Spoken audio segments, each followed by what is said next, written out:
नमस्कार, मी DT आंबेगावे. आपण पाहत आहात सत्य पोलीस टाइम्स. सामान्य जनतेचा आवाज बुलंद करण्यासाठी सत्य पोलीस टाइम्स या चॅनेलला आत्ताच सबस्क्राईब करा. महाराष्ट्र शासन मान्यताप्राप्त प्रेस संपादक आणि पत्रकार सेवा संघ महाराष्ट्र राज्याचे सरचिटणीस संजू भांबोरे यांच्या अभिष्टचिंतन सोहळा नुकताच भंडारा तालुक्यातील पहिला येथे संपन्न झाला.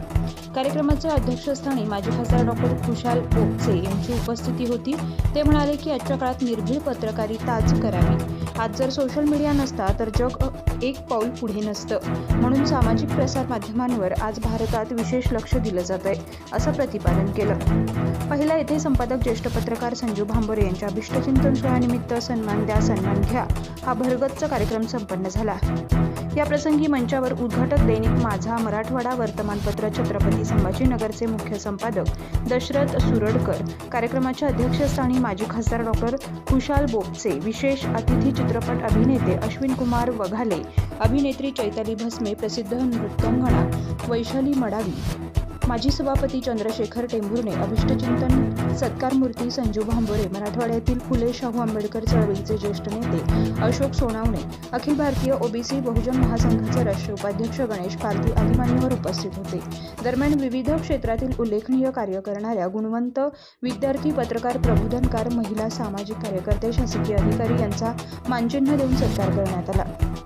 यावेळी संपादक संजू भांबोरे म्हणाले की हा कार्यक्रम माझा एकट्याचा नाही, तर माझ्या वाढदिवसासाठी गुणवंत विद्यार्थी आणि विविध क्षेत्रातील मान्यवर, कर्तव्यदक्ष अधिकारी, कर्मचारी, प्रबोधनकार, कवी यांनाही सन्मानित केलं पाहिजे, असं प्रतिपादन केलंय. या अभिनव सोहळ्याचे प्रास्ताविक प्राध्यापक राजेश नंदपुरे, निवेदन न्यूज प्रवक्ता संजना भांबोरे, तर आभार प्रेस संपादक आणि पत्रकार सेवा संघटनेचे जिल्हा सचिव श्रीकृष्ण देशभ्रताळ यांनी मांडले. शाहू फुले आंबेडकरी चळवळ तो पुढे नेणारा संजू भांबोरे असा निर्भीड पत्रकार पाटील, व्यवस्थेचे झगडून सर्वांना न्याय देणारा, व्यवस्थेचे झगडून सर्वांना न्याय देणारा. म्हणून पुढे काय म्हणायचंय? सन्मान्य केले उभे संस्थान, आरे कार्यकर्त्याचे सत्कार अभियान, नाही तो झुकणार नाही तो वाकणारा, नाही तो झुकणार नाही तो वाकणारा, सामान्याची दखल घेऊन पत्रकारितेतून. समुंदर नहीं बनता बंदी हो, यहाँ तो लिखे पड़े बहुत है, मगर धोती कुर्ता पहन लेने से भीमराव अंबेडकर नहीं बन सकता. कारण जीवनात माणसाला एक छंद पाहिजे, जीवनात माणसाला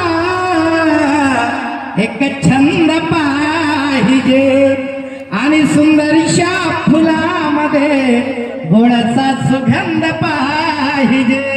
हा जन्म आलेला जीव जाईल कधीतरी निघून, मरणानंतर ही कीर्ती ही अनंत पाहिजे म्हणून म्हणायचं आहे.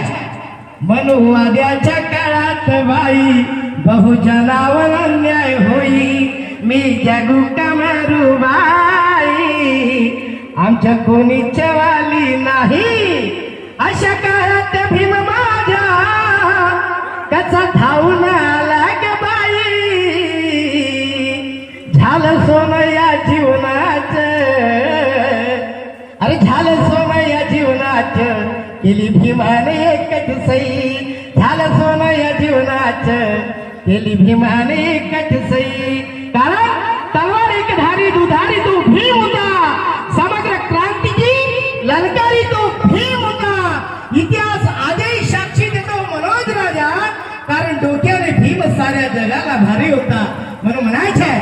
अरे सोन्याच्या ताटात चांदीच्या घास, अरे भीमामुळे घेतो श्वास, सोन्याच्या चांदीच्या ताटात सोन्याच्या घास, भीमामुळे घेतो श्वास. माझ्या भीमाची सर बघा कधी कोणाला येणार नाही, झालं सोनं या जीवनाचं, केली भीमाने एकच सई. कारण चंदनाची सर इतर लाकड करू शकत नाही, या वाघाची बराबरी इतर माकड करू शकत नाही. भांबोरे साहेब तुम्ही वाढदिवस कोणीही साजरा करतं, परंतु त्या वाढदिवसानिमित्त कुणाचा तरी आपण सन्मान केला पाहिजे. म्हणून राज्यामध्ये विविध क्षेत्रात आपल्या कर्तृत्वाने ज्याने काही आपलं काम केलं अशांचा सन्मान व्हावा म्हणून त्यांचा सत्कार सुद्धा या निमित्ताने या ठिकाणी ते करत आहे. ही एक आनंदाची बाब आहे. आणि विशेष म्हणजे की बोपके साहेब, तुम्ही प्रत्येक कार्यक्रम कोणताही तुमचा गाजा वाजत नाही, परंतु आमच्याकडचे लोकप्रतिनिधी जर बघितले साहेब, लोकप्रतिनिधी जर आमच्याकडचं बघितलं तर तापाचा त्यांचा गाडीचा असतो. त्याला बोलावलं, त्यांच्या कार्यक्रमाला जाऊन आम्ही त्यांचा उत्साह द्विगुणित करण्याचा निश्चित प्रयत्न केलेला आहे. आज त्यांची लेखणी, त्यांचा विचार हा महत्वाचा विषय आणि म्हणूनच इतक्या कडकडत्या उन्हामध्ये सुद्धा आपण सगळे या ठिकाणी आला. मी आपल्या सर्वांचंही मनपूर्वक या ठिकाणी मनस्वी आभार मानतो. मी एक सर्वसामान्य आहे, परंतु माझी एक संकल्पना आहे की सन्मान द्या आणि सन्मान घ्या. की समाजात काही चांगले कामं करणारे लोक असतात, काही कर्मचारी असतात, काही अधिकारी असतात, त्यांच्या कार्याची दखल कुठेतरी झाली पाहिजे. कारण शासन स्तरावर ते चांगले कामं करतात, त्यांची शासन दखल घेत नाही, परंतु ते वाढ मार्गांना खिशात टेबलाच्या घालून पैसे देतात, त्यांचा सत्कार शासन स्तरावर घेतले जाते, परंतु खऱ्या कार्यकर्त्याची दखल घेतली जात नाही. म्हणून आम्ही या सन्मान घ्या आणि सन्मान घ्या असा एक आमचा सामाजिक उपक्रम आहे. लोकांना वाटत असेल की हा संजीव भांबोरेचा व्यक्ती कार्यक्रम आहे. माझा व्यक्ती कार्यक्रम नाही, माझा काही याच्यात हेतू नाही, परंतु आपल्या समाजातील काही कवी आहेत, लेखक आहेत, पत्रकार आहेत, समाजातील चांगले अधिकारी आहेत, कर्मचारी आहेत, त्यांना कुठेतरी सन्मान मिळाला पाहिजे, मान मिळाला पाहिजे, माणुसकी जपलं पाहिजे, त्यांचं आमचं नातं त्यांच्याशी आलं पाहिजे, कुठेतरी आपली माणुसकी टिकवलं पाहिजे. या उद्युक्त हेतूने आजचा कार्यक्रम आहे. नाहीतर वाटेल हा सामान आपल्याला वाटत असेल त्या वाढदिवसानिमित्त आपल्या विविध क्षेत्रातील कुठेतरी आपल्या चांगल्या लोकांना चांगली चालना मिळावी, त्यांना कलागुणांना वाव मिळावा आणि भविष्यात त्यांच्या प्रगतीत उत्तराधिक प्रगती हो, या उदात्त हेतूने ठेवून आजचा कार्यक्रम आयोजित केलेला आहे. मी अधिक न बोलता माझे 2 शब्द इथे संपवतो. जय भीम, जय भारत. सामान्य जनतेचा बुलंद आवाज, सत्य पोलीस टाइम्स.